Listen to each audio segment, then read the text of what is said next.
Olá, seja bem-vindo. Eu estou muito satisfeita que você tenha decidido participar desse curso. Todas as vezes que a gente decide alguma questão na nossa vida, a gente tem um ganho com isso. E qual o ganho? Seja pessoal, seja em relação à carreira. Este curso de gestão de escritório de advocacia, ele é um curso pouco divulgado, pouco falado nas faculdades, e nem como cadeira opcional nós não temos. Então, é um curso muito rico, com muitos detalhes que nos agregam muito, ajudam muito na evidência, na resolução dos problemas do dia a dia, no entendimento de questões. Então, realmente, eu estou muito satisfeita que você esteja aqui e que a gente possa compartilhar hoje esse conteúdo que eu trouxe. O assunto que eu trouxe hoje diz respeito a um assunto muito estratégico e por isso o nome é estratégias. Quais são as principais estratégias que nós devemos tomar e ter em relação à nossa carreira jurídica e em relação ao funcionamento do nosso escritório de advocacia? Seja você como advogado iniciante que esteja buscando uma colocação no mercado jurídico, seja você já iniciado, já num cargo dentro de um escritório de advocacia, seja você ocupando um cargo de líder, um cargo de sócio, buscando uma ascensão profissional dentro da sua advocacia, dentro da sua carreira, atuando como líder. Quais são as principais estratégias que você realmente adota, que você coloca em movimento para que você consiga os resultados positivos que tantos buscamos? Nós aprendemos muito pouco sobre estratégias. E quando a gente fala nesse assunto, muitas vezes a gente fica até perdido. Mas é um assunto muito inteligente, até gostoso, e que nos coloca em movimento. Então, pensar faz bem. Pensar no foco, na ação, em como colocar também as estratégias em execução, também contribui muito com os resultados. Mas hoje vamos focar um pouquinho em perguntas bastante inteligentes que eu trouxe para contribuir, independente da fase da carreira que você esteja. Então vamos lá. A primeira pergunta que eu trouxe para você diz respeito a: se você já possui um sócio, você já identificou uma pessoa, você já parou para pensar qual o perfil dela? Ou seja, o perfil deste sócio alinhado ao seu perfil, ele agrega resultado? Por exemplo, você tem um perfil de captador, você tem um perfil de excelente oratória, você sabe negociar com clientes, e o seu sócio tem um perfil mais técnico, mais administrativo, que gosta de peticionar, que gosta de cuidar da equipe, que tem um perfil até mais introspectivo do que o seu. Este seria um perfil adequado alinhando ao seu perfil. Então, quando a gente fala em perfil, é muito importante que a gente, primeiro, conheça as nossas competências, as nossas habilidades, a nossa forma de atuar e que, na busca de uma parceria, esta pessoa esteja alinhada ao nosso perfil de estratégia. Porque se nós temos uma advocacia grande, caberão vários perfis, nós podemos ter várias pessoas com competências parecidas.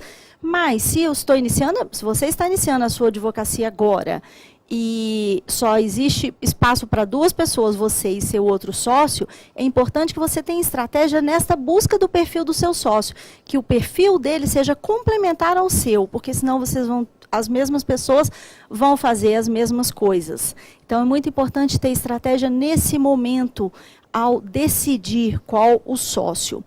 E se você vai participar de um processo seletivo para ingressar numa banca de advocacia, você não vai conhecer o perfil do sócio, mas você vai conhecer um pouquinho dos valores daquela empresa, como aquelas pessoas trabalham, para você ver se aquele perfil se encaixa com a sua forma ou maneira de trabalhar. Então, é muito importante que você fique atento ao seu perfil, às competências que você tem, que você precisa adquirir, e ao perfil do seu sócio, para que essa parceria seja uma parceria de sucesso.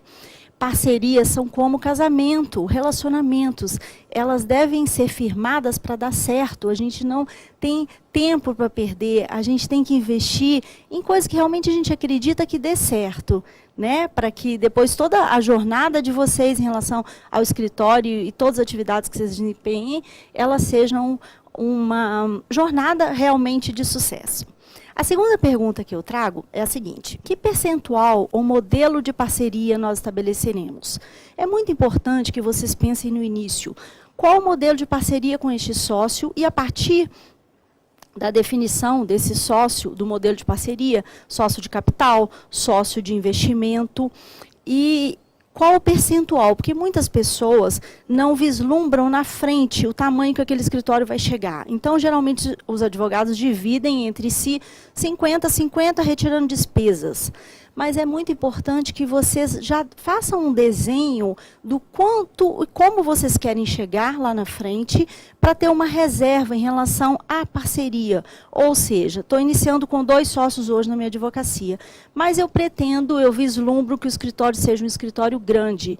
Então, se eu colocar uma divisão de 50% para cada um, quando esse momento chegar, nós vamos ter que redividir para equilibrar essa questão. Então, é muito importante que tenha estratégia para a gente pensar qual o melhor modelo. É importante que se converse com o contador, que se converse com especialistas, com consultores nessa área, que vão poder orientar vocês. Se você tiver no início de carreira, excelente. Se você já estiver dentro do escritório, onde os percentuais já estão definidos, qual que é a sugestão? Negociar, né, e trabalhar para se capacitar mais, para que você sempre possa receber percentuais melhores e maiores. A terceira questão que eu trago é a seguinte: que áreas nós atuaremos? A área escolhida é uma questão muito estratégica, porque a área escolhida ela tem a ver com o seu desejo, o seu talento, a área que você idealizou atuar. Por quê? Por que atuar na área civil e não atuar na área trabalhista ou na área criminal? Porque existe alguma identificação de talento, uma escolha que você faz logo no início da sua carreira. E existe alguma identidade, ela pode ser mais sutil ou ela pode ser mais objetiva mesmo, mas existe algumas preferências. Desde a faculdade, a gente se identifica com alguma área. Ou pode ter também uma preferência em relação a oportunidade de negócio, por exemplo, uma área em expansão que não é muito aproveitada hoje no mercado, ou que na minha cidade, na minha área de atuação, existem poucos colegas atuando, e aí, como oportunidade, nós vamos escolher. Então, é muito importante que vocês identifiquem desde o início. Existem os escritórios que nós chamamos de boutique, que são escritórios especialistas, e existem os escritórios que nós chamamos de full service, que são os escritórios que eles também podem ser especialistas, mas eles atuam em várias áreas com muitas pessoas. Independente desse tipo, desse formato, é importante que vocês identifiquem quais as áreas, porque pode ser uma só ou mais de uma, mas serão naquelas áreas que vocês colocarão energia. Então, se você escolheu a área tributária, você vai buscar se especializar e você vai coordenar todo o seu escritório de acordo com aquela área. Hoje em dia, o mercado necessita de especialistas. Quando a gente busca hoje um médico, geralmente a gente não vai num clínico geral. Por quê? Por causa dessa diversidade, dessa quantidade de especialização que existe. Então, em virtude disso, é muito importante definir, de acordo com a estratégia, com o negócio, com os clientes, com a sua vontade, habilidade, desejo e talento, qual a área que você deseja. Lembrando um ponto super importante, quando a gente fala em desejo, a gente está falando em vontade pessoal. E aí entra, por que não uma área, porque eu escolhi essa e não outra? E isso é um diferencial na sua carreira. Foquem nisso. A outra questão que eu trago é, qual as atribuições que cada sócio terá? Então, uma vez escolhido cada sócio, o que cada sócio fará dentro do meu escritório de advocacia? Se esse escritório já for composto, é obrigação nossa saber o papel de cada sócio. Se ele vai atuar na área administrativa, na área jurídica, na área paralegal, é muito importante que os papéis estejam bem definidos. E se eu estou buscando um sócio para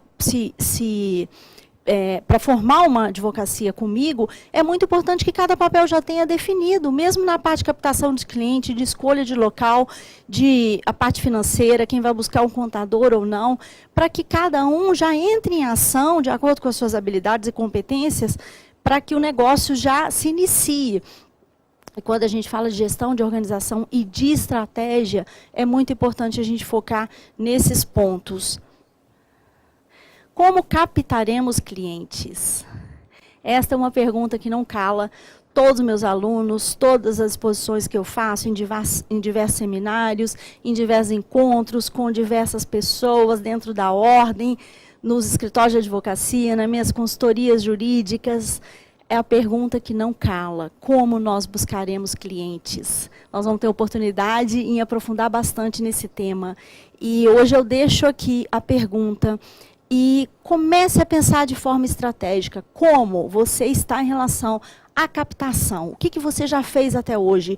Você já mapeou os seus clientes? Você já sabe quais clientes você vai procurar, qual a forma de procurar, qual a forma de fazer, estabelecer esse networking, ou não, você está esperando que alguém te indique algum cliente.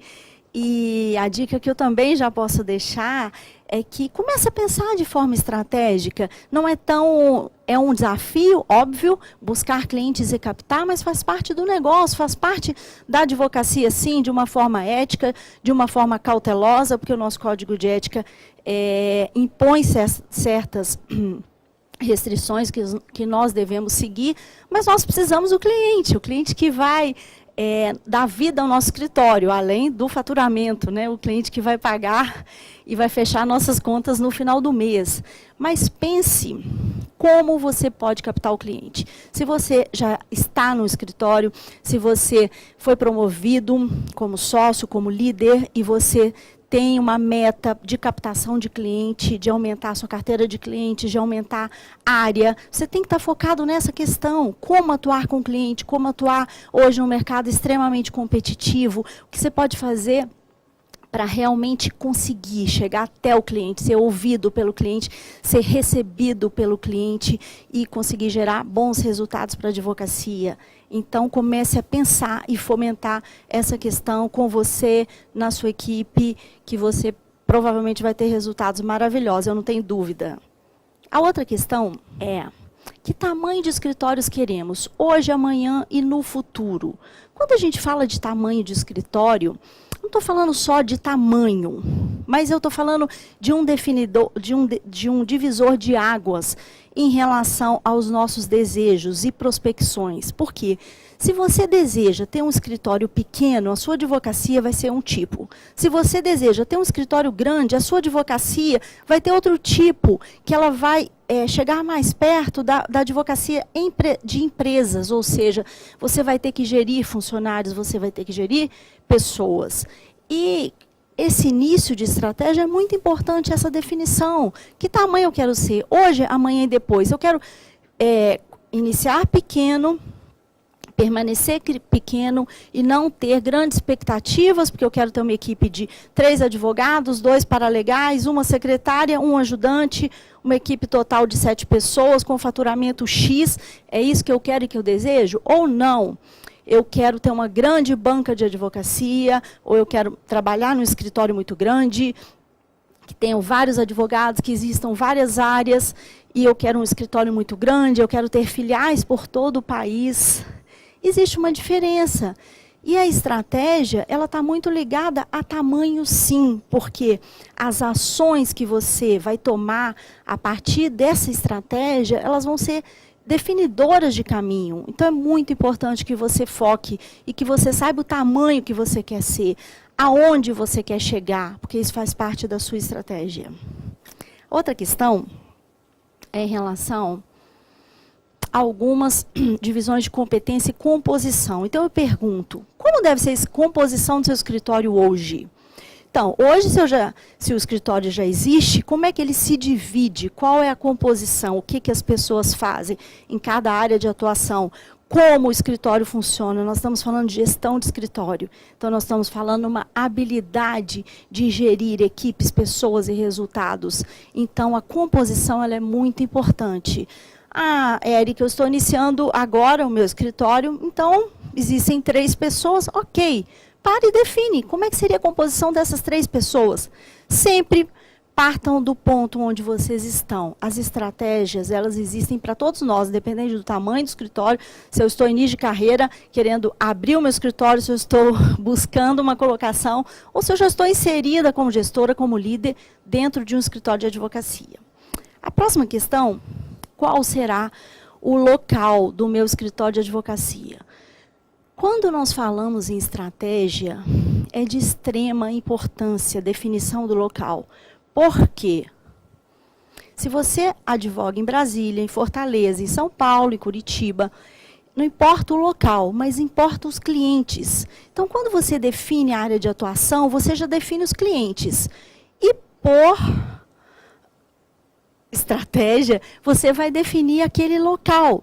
Eu tive um aluno uma vez que teve uma colocação muito interessante, que ele nos contou em sala de aula que ele se instalou num local na frente do fórum.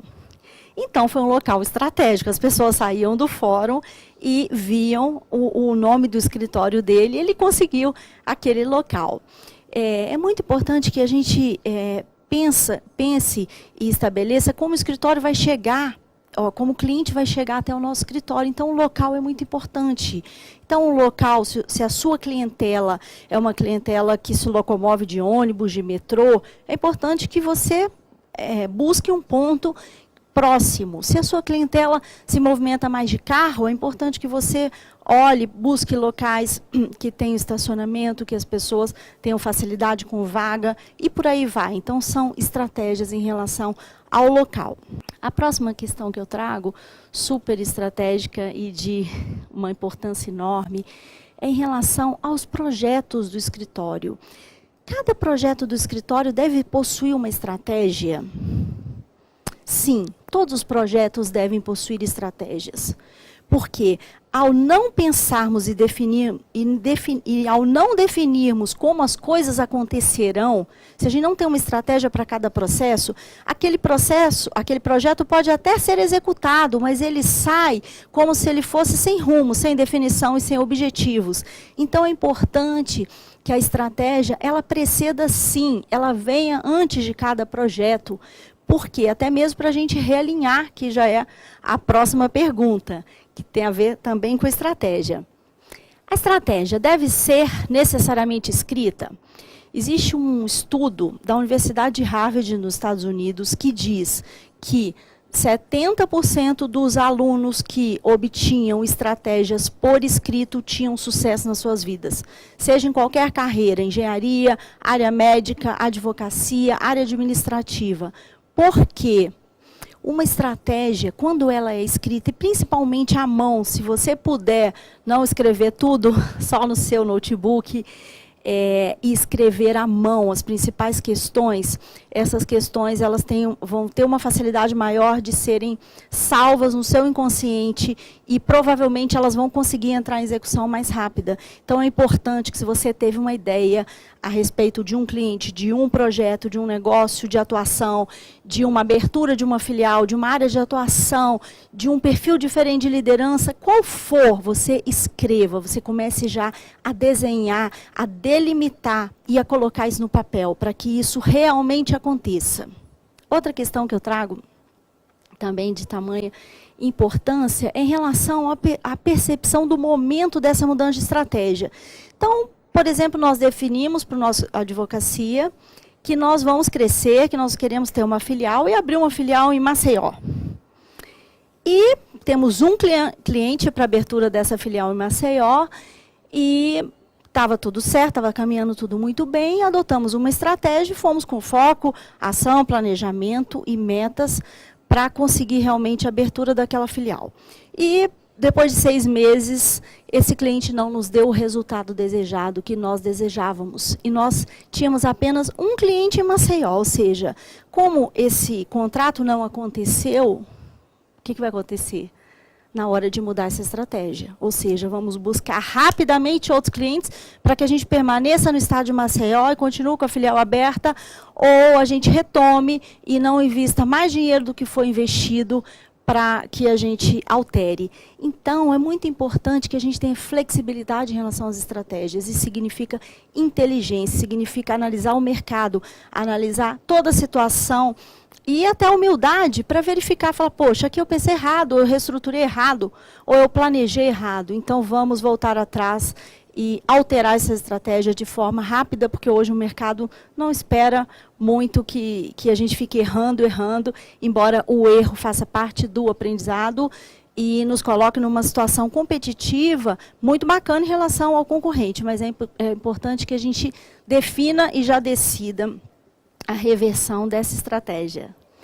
A próxima questão é como medir se uma estratégia é boa, eficiente ou ineficiente.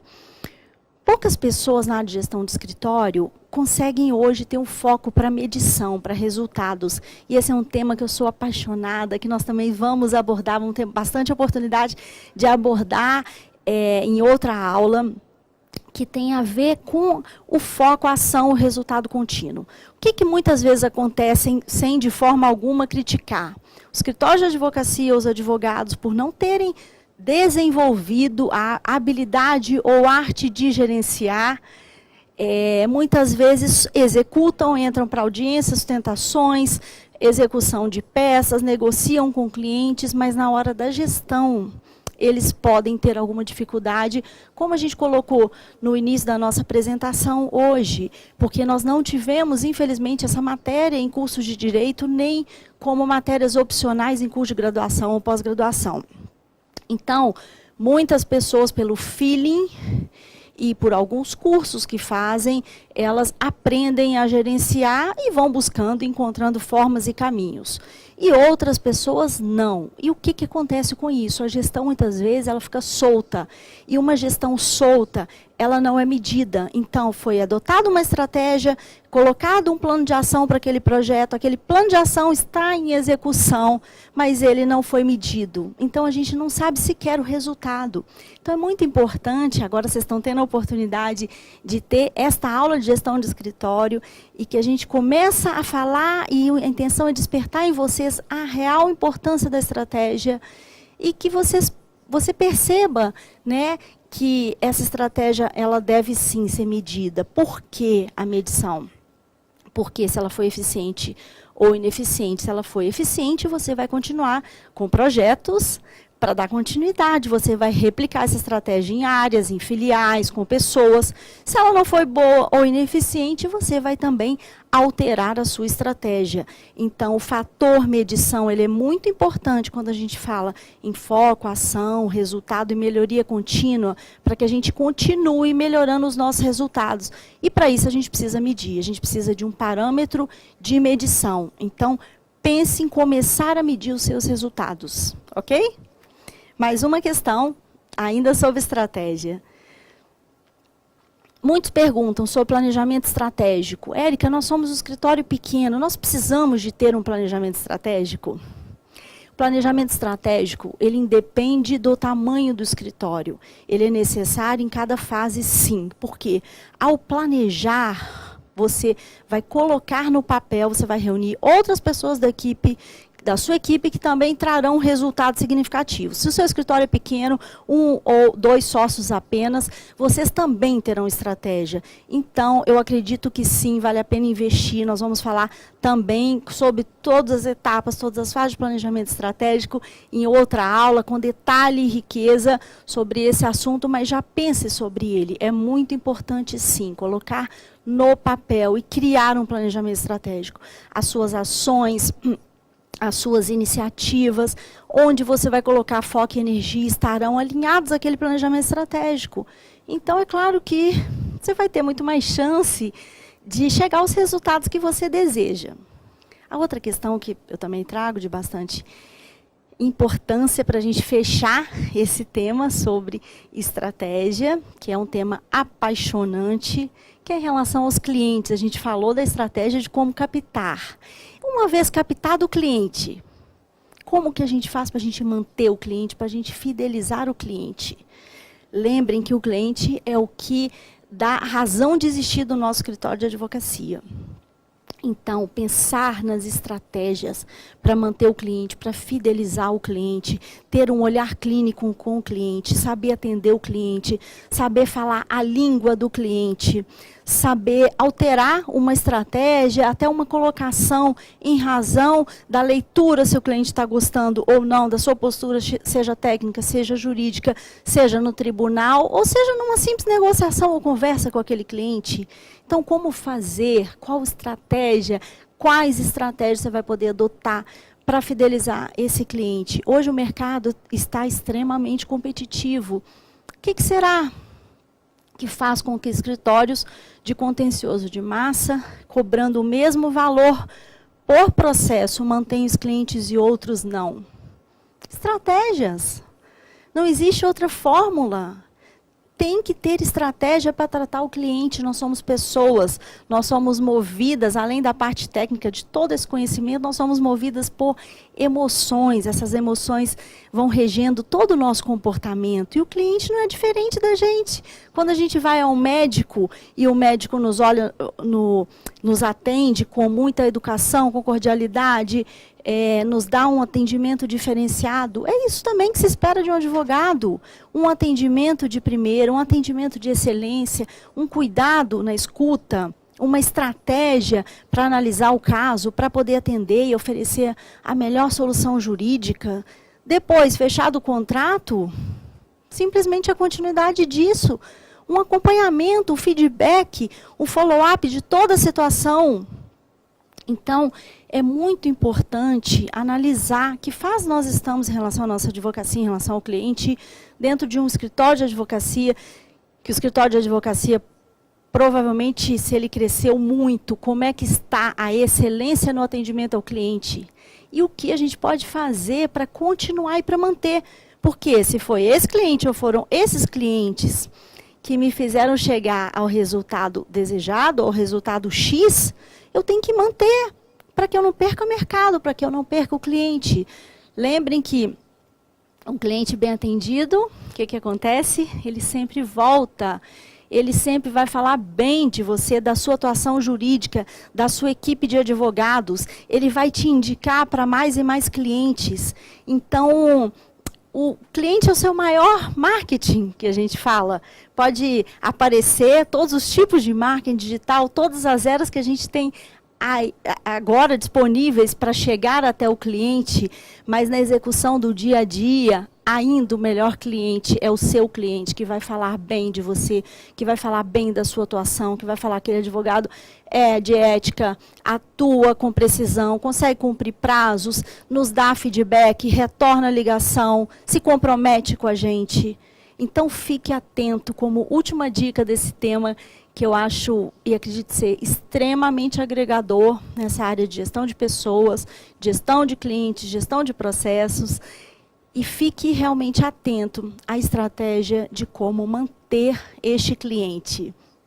Então, eu gostaria de encerrar hoje essa aula agradecendo por realmente você ter dedicado o seu tempo a me ouvir, a começar a pensar sobre estratégias. Se você já começar a refletir sobre elas, eu vou ficar mais contente ainda, porque significa que as minhas palavras podem ter surgido efeito, e esse é o intuito, né? A gente tem um intuito de sempre agregar, de sempre contribuir com o conhecimento, com experiências, com estratégias que a gente já observou em outros locais, em outras bancas de advocacia, que dão certo. Então, esse é realmente o intuito. E aí, para que você possa contribuir ainda mais, eu gostaria de solicitar que você deixe um comentário com uma sugestão, com uma dúvida, com qualquer colocação que tenha a ver com o tema ou outros temas que realmente te interessem sobre todo esse universo de gestão de advocacia, e que você coloque para que eu possa respondê-los e possa ainda agregar mais valor nas minhas próximas aulas. Você vai receber o tema sobre organização e métodos, automação de sistema, implementação de software jurídico. Você vai receber por e-mail.